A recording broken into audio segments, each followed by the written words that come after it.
បងប្អូនទាំងគ្នាបងប្អូនដឹងអត់ថា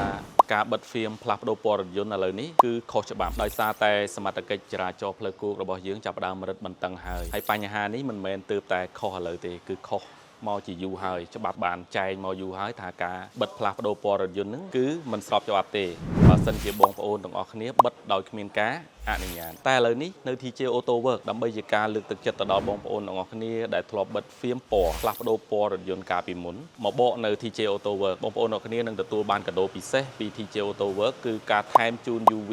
free មួយជុំរថយន្តការបកហ្វៀមក៏អត់គិតថ្លៃដែរហើយជាពិសេសគឺបញ្ចុះ 20% ទៅលើសេវាកម្មដែលបងប្អូនបិទឡើងវិញអញ្ចឹងដោយបងប្អូនបានឃើញអញ្ចឹងថ្ងៃនេះគឺមានរថយន្តច្រើនមែនទែនដែលមកធ្វើការបកហ្វៀមពណ៌ហើយបិទហ្វៀមការពារទឹកថ្នាំឡើងវិញហើយសម្រាប់បងប្អូនទាំងអស់គ្នាដែលជួយចែករំលែកវីដេអូនេះទៅដល់បងប្អូនយើងដែលធ្លាប់បិទហ្វៀមពណ៌ឲ្យបានដឹងពីដំណឹងនេះពូ DJ ក៏មានកាដូលើកទឹកចិត្តទៅដល់បងប្អូនយើងដែលជួយ share ឥឡូវនេះនឹងទទួលបានស្បែកជើងម្នាក់មួយគូពីពូ DJ ហើយពូ DJ នឹងជូនបងប្អូនយើង30គូ30នាក់សម្រាប់បងប្អូនយើងដែលជួយចែករំលែកវីដេអូនេះអរគុណច្រើនបងប្អូនគ្នាជួបគ្នាវីដេអូក្រោយ